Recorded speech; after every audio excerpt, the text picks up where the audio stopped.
नमस्कार दोस्तों, स्वागत है आप सभी का आपके अपने YouTube चैनल लर्निंग मातृभाषा हिंदी में। जैसा कि आप सबको विदित है दोस्तों कि हम पढ़ रहे हैं कक्षा 12वीं से पाठ संख्या 14, जिसका शीर्षक है पहलवान की ढोलक। पिछली वीडियो यदि दोस्तों आपने देखी है तो आपको बोध होगा कि हम यहाँ तक पहली वीडियो में पढ़ चुके हैं। तो आज हम जो है यहाँ से पढ़ना शुरू करेंगे कि एक पहलवान है जिसका नाम लुट्टन है, किस प्रकार की उसकी स्थिति थी, किस प्रकार से उसने जो है अपने आप को पहलवानी के लायक बनाया, योग्य बनाया। और एक बार क्या होता है, वह दंगल देखने श्यामनगर मेला गया। श्यामनगर जो है वहीं पर है आसपास जहाँ पर वो रहता है। तो वहाँ पर वो दंगल देखने के लिए गया तो पहलवानों की कुश्ती और दांव पेंच देखकर उससे नहीं रहा गया। अब जब उसने वहाँ पर पहलवानों की कुश्ती को देखा, उनके द्वारा जो दांव पेंच लगाए जा रहे थे उनको उसने जब देखा तो उससे नहीं रहा गया। अर्थात वो अपने आप को जो है अपने आप पर संयम नहीं रख पाया, क्योंकि जवानी की मस्ती थी उसके ऊपर भी, और ढोल की ललकारती हुई आवाज़ ने उसकी नसों में बिजली उत्पन्न कर दी। बिजली से तात्पर्य दोस्तों यहाँ पर है उत्साह से, कि जब ढोल की जब तान बज रही थी, उस तान को सुनकर उसके शरीर में स्फूर्ति आ गई, उसके शरीर में उत्साह बढ़ने लग गया। उसके बिना कुछ सोचे समझे दंगल में शेर के बच्चे को चुनौती दे दी। अब वहाँ पर शेर का बच्चा जो है, अब आप कहेंगे कि यहाँ शेर का बच्चा क्या वास्तव में शेर का बच्चा था जिसको उसने चुनौती दी? नहीं, शेर का बच्चा एक टाइटल था जो किसी पहलवान को दिया गया था। वो पहलवान जो था वो सब पर भारी था, इसलिए जो है उसको शेर के बच्चे की उपाधि से विभूषित किया गया था। और वो कौन था वो हम नेक्स्ट पहरे में पढ़ेंगे। ये कहता है कि शेर के बच्चे का असल नाम जो था वो था चांद सिंह। शेर के बच्चे का असली नाम क्या था? चांद सिंह था। वह अपने गुरु पहलवान अर्थात उनके जो गुरु थे उनका नाम क्या था? बादल सिंह। उस बादल सिंह के साथ जो है पंजाब से पहले पहल मैंने पहली बार श्यामनगर मेले में आया था। अब सुंदर था, जवान था, जो चांद सिंह था सुंदर जवान, अंग प्रत्यंग से सुंदरता टपक पड़ती थी। इतना सुंदर जवान था कि उसके प्रत्येक अंग से सुंदरता जो है वो टपक रही थी। 3 दिनों में ही पंजाबी और पठान पहलवानों के गिरोह के अपनी जोड़ी और उम्र के सभी पट्ठों को पछाड़कर उसने शेर के बच्चे की टाइटल प्राप्त कर ली थी। अर्थात यहाँ पर देखिए क्या कहता है लेखक, 3 दिनों में 3 दिन उसको यहाँ हो गए थे आए हुए। तो उसके जो पंजाबी जो पहलवान थे उसके साथी और जो पठान पहलवान थे, सारे के सारे गिरोह को और उसकी उम्र के जितने भी पट्ठे थे, जितने भी पहलवान थे, सबको उसने पछाड़ दिया था, अर्थात सबको हरा दिया था। और इसी के कारण उसको जो है शेर के बच्चे की उपाधि से विभूषित किया गया था। इसलिए वह दंगल के मैदान में लंगोट लगाकर एक अजीब किलकारी भरकर छोटी दुलकी लगाया करता था। कालाबाजी जो है वहाँ दिखाया करता था उस कुश्ती के मैदान में। अब जो देशी नौजवान पहलवान उससे लड़ने की कल्पना से भी घबराते थे। अब वहाँ के जो श्यामनगर के जो देसी या आसपास के क्षेत्र के जो पहलवान थे, जो देसी पहलवान थे, वो उससे लड़ने की कल्पना से ही घबराते थे कि हम इसके साथ नहीं लड़ेंगे।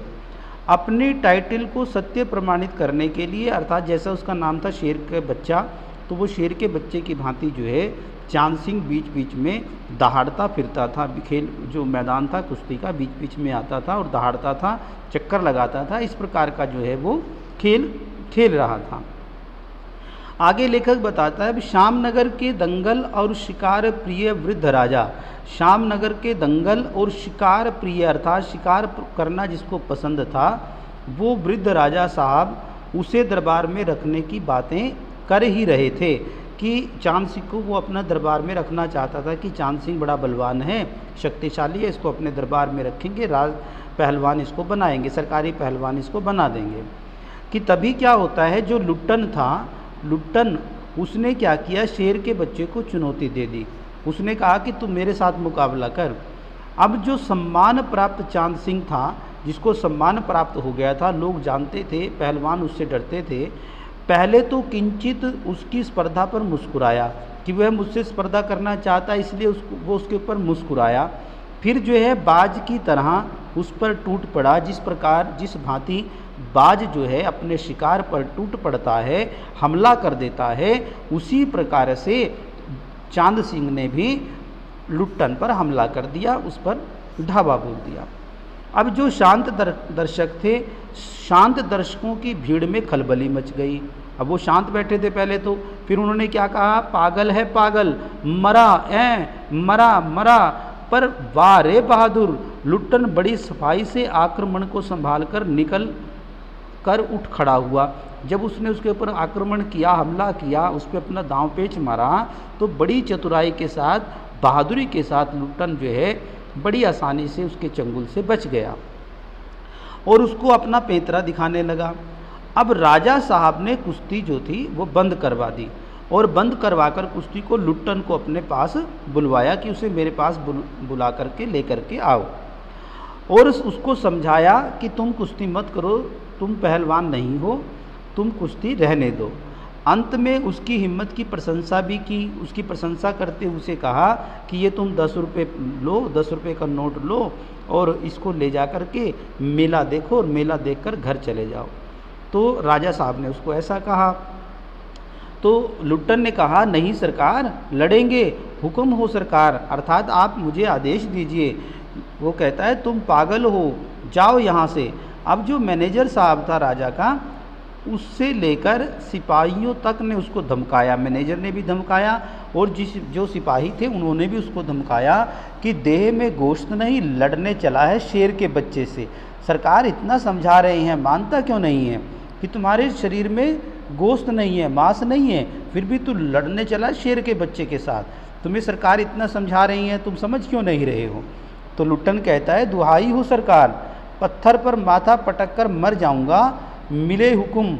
वह हाथ जोड़कर गिड़गिड़ाता रहा था। लेखक बताता है कि उसने कहा कि मैं, यदि आप मुझे इजाज़त नहीं दोगे, अनुमति नहीं दोगे, तो मैं अपना माथा जो है पत्थर पर पटक पटक कर यहीं पर मर जाऊंगा, मुझे हुक्म दीजिए। और वह हाथ जोड़ करके प्रार्थना करता रहा। अब जो भीड़ थी वो अधीर हो रही थी, अर्थात जो दंगल देखने के लिए लोग बैठे थे। बाजे बंद हो गए थे, अर्थात जो ढोल बज रहा था वो बंद हो गया था।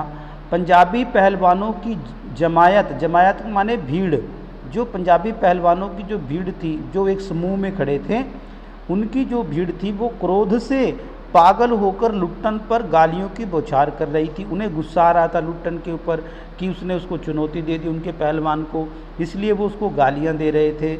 अब दर्शकों की मंडली उत्तेजित हो रही थी, वो उत्तेजित हो रही थी, जोश में आ रही थी। कोई कोई लुट्टन के पक्ष से चिल्ला उठता था, उसे लड़ने दिया जाए। बहुत सारे थे जो उसके पक्ष में थे।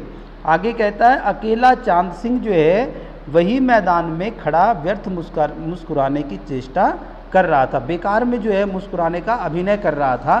पहली पकड़ में ही अपने प्रतिद्वंदी मैंने विरोधी की शक्ति का अंदाज़ा उसे मिल गया था। उसको अनुमान हो गया था कि ये साधारण पुरुष नहीं है और इसमें जो है ताकत तो है, शक्ति तो है, उसका अंदाज़ा उसे हो गया था।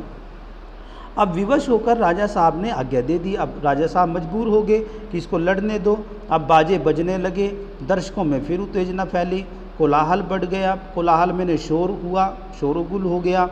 मेले के जो दुकानदार थे, क्यों इतना उत्साह उनके अंदर आया, क्यों दुकानदार दुकान बंद करके दंगल की तरफ दौड़े, ठीक है ना, क्योंकि चांद सिंह की जोड़ी चांद की कुश्ती हो रही है, चांद की जोड़ी चांद की कुश्ती हो रही है। अब यहाँ पर वो इसलिए दौड़े क्योंकि कोई भी देशी पहलवान जो था, जो उस क्षेत्र का जो पहलवान था, वो चांद सिंह से लड़ने के लिए तैयार नहीं था। लुट्टन ने उसे चुनौती दे दी। तो ये पूरे मेले में ये बात जो है आग की तरह फैल गई थी। अब दुकानदार जो है बड़े उत्साह के साथ उसे देखने के लिए मैदान पर पहुंच गए। तो ढोल बज रहा है, ढोल की आवाज़ आ रही है, चट धा गिड़ धा चट धा घिड़ धा। अब भरी आवाज़ में एक ढोल जो अब तक चुप था, एक ढोल जो है वो बोलने लगा, ढाक ढिना ढाक ढिना ढाक ढिना, अर्थात वाह पट्ठे, यानी ये जो आवाज़ आ रही है ये बोल हैं ढोलक पर जो बजते हैं, ठीक है, ढाक ढिन्ना ढाक ढिन्ना। और इसको पहलवान क्या समझता है, लुट्टन क्या समझ रहा है, उसका अर्थ वाह पट्ठे। अब लुट्टन को चांद ने कसकर दबा लिया था। अब लुट्टन को चांद सिंह ने जो है कसकर दबा लिया अपनी बाहों में। अब लोग कहने लगे, अरे गया, बस गया। दर्शकों ने तालियां बजाई, हलवा हो जाएगा हलवा, हंसी खेल नहीं शेर का बच्चा है बच्चू, ऐसे कैसे बच पाएगा। अब उधर से ढोल की आवाज़ आ रही है, चट गिड़धा। इसका अर्थ वो ढोल की आवाज़ सुन रहा है लुट्टन, और उसको क्या समझ आ रहा है कि मत डरना। अब लुट्टन की गर्दन पर कोहनी डालकर चांद सिंह ने उसे चित करने की कोशिश की, अर्थात उसको वो चित करने की कोशिश कर रहा था। वहीं दफना दे बहादुर, बादल सिंह अपने शिष्य को उत्साहित कर रहा था। जो बादल सिंह था, चांद सिंह का जो गुरु था, वो अपने शिष्य को उत्साहित करने के लिए ये कह रहा था कि वहीं दफना दे, वहीं उसको चित कर दे बहादुर। अब लुट्टन की आंखें बाहर निकल रही थी, उसकी छाती फटने हो रही थी, अर्थात अभी जैसा लग रहा है कि उसको, मतलब कह सकते हैं कि उसको सांस लेने में समस्या हो रही थी। अब जो राजमत और बहुमत जो था वो चांद सिंह के पक्ष में था, यानी राजमत जो राजा वहाँ पर बैठा था वो राजा भी उसके साथ था चांद सिंह के साथ, बहुमत जो लोग वहाँ पर थे उनका भी बहुमत जो है किसके साथ था, चांद के पक्ष में था। सभी चांद को शाबाशी दे रहे थे। लुट्टन के पक्ष में कौन था, सिर्फ ढोल की आवाज़ थी, जिसकी ताल पर वह अपनी शक्ति और दांव पेच की परीक्षा ले रहा था, अपनी हिम्मत को बढ़ा रहा था। अचानक ढोल की एक पतली आवाज़ सुनाई पड़ी, पतली सी आवाज़ उसको ढोलक की आवाज़ सुनाई पड़ी, धाक धीना तिरकट तीना, धाक धीना तिरकट तीना। लुट्टन को स्पष्ट सुनाई पड़ा कि मानो ढोल कह रहा था, दांव काटो बाहर हो जा, दांव काटो बाहर हो जा। अब उसको ऐसा सुनाई दे रहा है और उससे वो प्रेरित होकर के, उत्साहित होकर के क्या करता है, लोगों के आश्चर्य की सीमा नहीं रही। लुट्टन दांव काटकर बाहर निकला और तुरंत लपक कर उसने चांद की गर्दन पकड़ ली। जैसे ही नीचे से निकल करके तुरंत उसने जो है लपक करके बड़ी होशियारी के साथ चांद की गर्दन को पकड़ लिया। वाह रे मिट्टी के शेर, सारे पब्लिक में से आवाज़ आई, सारी भीड़ में से आवाज़, वाह रे मिट्टी के शेर, अच्छा बाहर निकल आया। इसलिए तो अब जनमत जो है बदल रहा था, अर्थात कुछ लोग जो हैं वो लुट्टन के पक्ष में हो गए थे। अब मोटी और भोंडी आवाज़, भोंडी में ने बुरी सी आवाज़ वाला ढोल बज उठा, जो कह रहा था चटक चट चट धा, अर्थात उठा पटक दे। अब लुट्टन ने चालाकी से दांव और जोर लगाकर चांद को जमीन पर दे मारा, जमीन पर पटक दिया। धीना धीना धिक धीना, अर्थात चित करो। अब लुट्टन ने अंतिम जोर लगाया और चांद सिंह चारों खाने चित हो रहा, अर्थात वो पराजित हो गया, हार गया, चित कर दिया। अब ढोल बज रहा है, दा गिड़ गिड़ धा, गिड़ गिड़ धा, गिड़ गिड़ धा, वाह बहादुर वाह बहादुर वाह बहादुर। अब जनता यह स्थिर नहीं कर सकी कि किसकी जय ध्वनि की जाए। जनता यह सोच नहीं पाई, जो भीड़ थी वहाँ पर, कि किसका जयकारा लगाए। फलता है इसलिए अपनी अपनी इच्छा अनुसार किसी ने माँ दुर्गा की जयकारा लगाया, किसी ने महावीर जी का जयकारा लगाया, कुछ ने राजा श्यामानंद की जय ध्वनि की, और अंत में सम्मिलित जय से जो था वो पूरा आकाश गूंज उठा। अब विजयी लुट्टन कूदता फांदता ताल ठोंकता सबसे पहले बाजे वालों की ओर दौड़ा। अब विजयी लुट्टन, विजय प्राप्त कर ली लुट्टन ने, तो वो बड़ा खुश था, कूदता हुआ, फांदता हुआ, छलांगे मारता हुआ, ताल ठोंकता हुआ सबसे पहले बाजे वालों के पास गया जो ढोल बजा रहे थे, और ढोलों को श्रद्धापूर्वक, पूरी श्रद्धा के साथ, पूरे श्रद्धा भाव के साथ प्रणाम किया। फिर दौड़कर उसने राजा साहब को गोद में उठा लिया। अब राजा साहब के कीमती कपड़े मिट्टी में सन गए, राजा साहब के जो कीमती कपड़े राजा ने पहन रखे थे मिट्टी में खराब हो गए। मैनेजर साहब ने इस पर आपत्ति भी जताई, कहा हैं क्या कर रहे हो, अरे देखकर, किंतु राजा साहब ने स्वयं उसे अपनी छाती से लगाकर गदगद होकर कहा, गदगद होकर माने प्रसन्नचित होकर कहा, खुश होकर कहा, जीते रहो बहादुर, तुमने मिट्टी की लाज रख ली, तुमने मिट्टी की लाज रख ली। अब पंजाबी पहलवानों की जमायत जो थी दोस्तों, पंजाबी पहलवानों की जो जमायत थी, जो भीड़ थी, वो चांद सिंह की आंखें पोंछ रही थी। क्यों? क्योंकि चांद सिंह हार गया था, इसलिए वो रो रहा था। तो उसकी जो साथी थे, जो पहलवान थे, वो सारे उसकी आंखें पोंछ रहे थे, उसका ढांढस बंधा रहे थे। अब लुट्टन को राजा साहब ने पुरस्कृत ही नहीं किया, उसको पुरस्कार ही नहीं दिया, बल्कि अपने दरबार में सदा के लिए रख लिया। तब से लुट्टन राज पहलवान हो गया। अब उसको अपने दरबार में रख लिया और वो राजा के लिए लड़ेगा, राज पहलवान हो गया, सरकारी हो गया, और राजा साहब उसे लुट्टन सिंह कहकर पुकारने लगे। अब जो राजा साहब थे उसे लुट्टन सिंह कहने लगे। अब वहाँ पर राज दरबार में पंडित भी थे, तो पंडितों ने मुंह बिचकाया, मुंह बनाया और कहा, हुजूर जाति का सिंह, अर्थात इसकी जाति के बारे में तो सोचिए, आप इसको सिंह कह रही हैं। अब मैनेजर साहब जो थे वो क्षत्रिय थे। अब वो क्लीन शेव्ड रहते थे, चेहरे को संकुचित करते हुए अपनी पूरी शक्ति लगा करके नाक के बाल उखाड़ रहे थे। ठीक है ना, आपने देखा होगा कई लोग होते हैं नाक के बाल उखाड़ते हैं, तो उस प्रकार से जो है वो इस प्रकार का दृश्य है कि वो नाक के बाल जो है पूरी शक्ति से उखाड़ रहे थे। और ये बात जब चल रही थी तो चुटकी से, चुटकी माने अंगूठा, और जो ये उंगली होती है हमारी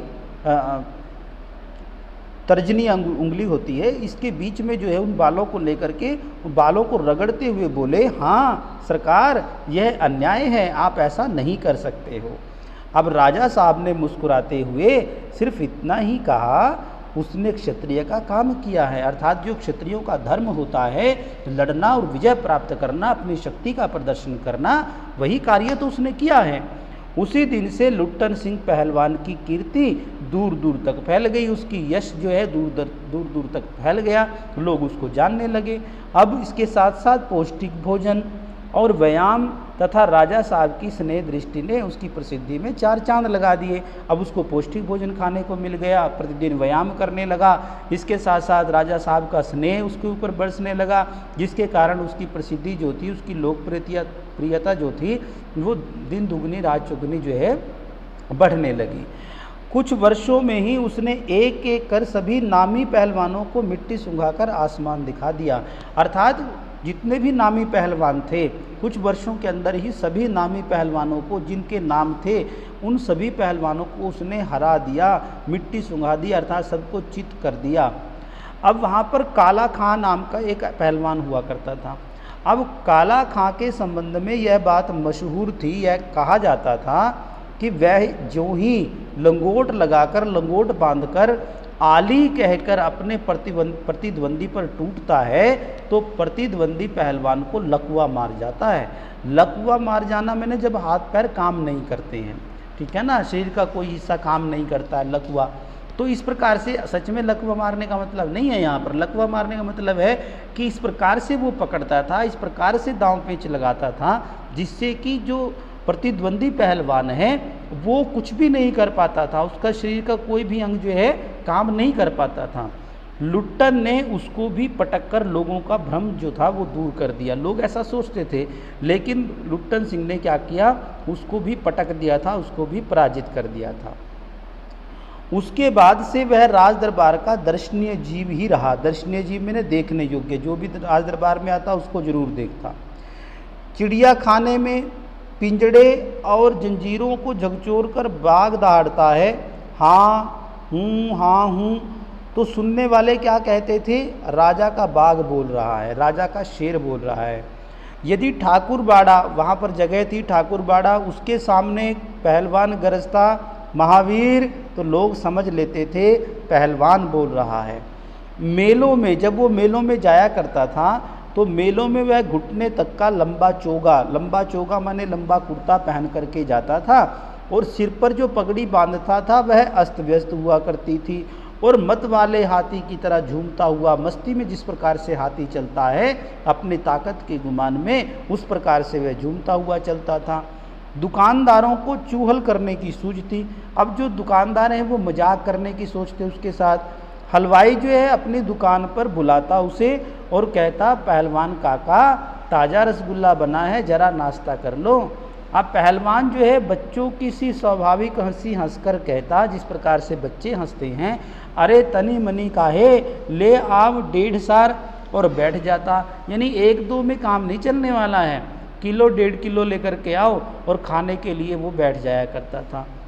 अब 2 सेर रसगुल्ला, लगभग 2 किलो रसगुल्ले को उदरस्त करके, उदरस्त का मतलब है उदर में स्थित करके, अर्थात पेट में डालकर मुंह में 8-10 पान की गिलोरियां ठूस, 2 सेर रसगुल्ला खाने के बाद अपने मुंह में 8 से 10 पान की गिलोरियां ठूसता था। पान के पूड़े, पान के जो बीड़े होते हैं, बीड़ा बना करके मुंह में ठूसता था। अब इतने सारे पान के बीड़े अंदर जाएंगे, गिलोरियां मुंह में जाएंगी तो क्या होगा, उससे क्या होगा, ठुड्डी को पान के रस से लाल करते हुए, तो उसका जो पान का रस निकलता है लाल लाल, उस रस से ठुड्डी को लाल करते हुए, चिन्ह को, ठीक है ना, ठुड्डी को लाल करते हुए अपनी चाल से मेले में घूमता था। अब मेले से दरबार लौटने के समय उसका जो हुलिया होता था वो अजीब तरह का होता था। उसके आंखों पर रंगीन अबरक का चश्मा लगा होता था, हाथ में खिलौने को नचाता आता था वो, और मुंह से पीतल की सीटी बजाता था। मुंह में पीतल की सीटी जो मेले में मिलती है, आप सबको पता ही है। तो हंसता हुआ वह वापस जाता था। बल और शरीर की वृद्धि के साथ लेखक कहता है बुद्धि का परिणाम घटकर बच्चों की बुद्धि के बराबर ही रह गया था उसमें, कि जिस प्रकार से बच्चों की बुद्धि हो जाती, इस प्रकार की बुद्धि थी। बल ताकत तो बढ़ गया लेकिन बुद्धि नहीं बढ़ी। दंगल में ढोल की आवाज़ सुनते ही वह अपने भारी भरकम शरीर का प्रदर्शन करना शुरू कर देता था।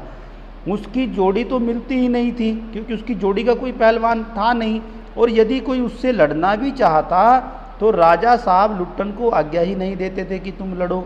इसलिए वह निराश होकर लंगोट लगाकर देह में मिट्टी मल और उछाल कर अपने को सांड या भैंसा साबित करता रहता था। जब उसको लगता था कि राजा ने अनुमति नहीं दी है उसको लड़ने की, तो ऐसी स्थिति में अपना लंगोट लगा करके, वह लंगोट बांध करके और अपने शरीर पर मिट्टी लगाकर कुश्ती के मैदान में घूमता रहता था, उछलता रहता था, छलांगे लगाता रहता था और साबित करता रहता था कि मैं जो है सांड की तरह, भैंसे की तरह ताकतवर हूँ, और लोगों का ध्यान जो है अपनी तरफ आकर्षित करता रहता था। अब बूढ़े राजा साहब देख देख कर उसे मुस्कुराते रहते थे, बड़े प्रसन्न होते थे। यों ही 15 वर्ष बीत गए। 15 वर्ष का समय बीत गया। पहलवान अजय रहा, अर्थात वो किसी से पराजित नहीं हुआ। वह दंगल में अपने दोनों पुत्रों को लेकर उतरता था। अब उसके 2 पुत्र भी थे, उनको भी वो दंगल में लेकर उतरता था, उनको भी कुश्ती सिखा रहा था। पहलवान की सास जो है वो पहले ही मर चुकी थी। पहलवान की जो पत्नी थी वो भी 2 पहलवानों को पैदा करके स्वर्ग सिधार गई थी। अब दोनों लड़के जो थे वो पिता की तरह ही गठीले और तगड़े थे। दंगल में दोनों को देखकर लोगों के मुंह से अनायास अचानक ही निकल पड़ता था, एकदम से निकल पड़ता था, वाह, बाप से भी बढ़कर निकलेंगे दोनों बेटे, कि बाप तो है ही ताकतवर है, अच्छा पहलवान है, लेकिन ये लड़के जो है दोनों उससे भी अच्छे पहलवान जो हैं बनेंगे। दोनों ही लड़के राजदरबार के भावी पहलवान घोषित हो चुके थे। राजा ने कहा था कि अब भावी पहलवान माने आने वाले जो पहलवान होंगे लुट्टन के बाद, ये दोनों पहलवान रहेंगे राजदरबार के। अतः मैंने होता है, इसलिए दोनों का भरण पोषण दरबार से ही हो रहा था। प्रतिदिन प्रातःकाल पहलवान स्वयं ढोलक बजा बजाकर दोनों से कसरत करवाता। दोपहर में लेटे लेटे दोनों को सांसारिक ज्ञान की भी शिक्षा देता था। कहता था, समझे, ढोलक की आवाज़ पर पूरा ध्यान देना। हाँ, मेरा गुरु कोई पहलवान नहीं है, अपने बच्चों को बताता था, अपने लड़कों को, यही ढोल है, समझे, ढोल की आवाज़ के प्रताप से ही मैं पहलवान हुआ। अब दंगल में उतरकर सबसे पहले ढोलों को प्रणाम करना, समझे, ऐसी ही बहुत सी बातें वह कहा करता। फिर मालिक को कैसे खुश रखा जाता, कब कैसा व्यवहार करना चाहिए, ये सारा ज्ञान जो है, ये सारी शिक्षा वह जो है उनको नित्य दिया करता था, प्रतिदिन दिया करता था, प्रतिदिन दिया करता था। तो प्यारे बच्चों, यहाँ तक जो है हमारा हो चुका है। आगे हम जो है नेक्स्ट वीडियो में करेंगे, क्योंकि वीडियो जो है वो ज़्यादा लंबी हो जाएगी और ज़्यादा लंबी वीडियो जो है वो ठीक नहीं है, क्योंकि उसमें फिर थोड़ा सा आपको लगेगा बोरियत वाली बात हो जाएगी। देखिए दोस्तों, यदि आपको ये अच्छा लगा हो, आपको समझ आया हो अच्छी तरह, तो प्लीज़ वीडियो को लाइक कर दें, और जो दोस्त आज पहली बार हमारे साथ जुड़े हैं, जो साथी, वो चैनल को सब्सक्राइब कर लें, ताकि आगे आने वाली वीडियो जो है वो सबसे पहले दोस्तों आप तक पहुँचे। तो आज के लिए इतना ही, बहुत बहुत धन्यवाद।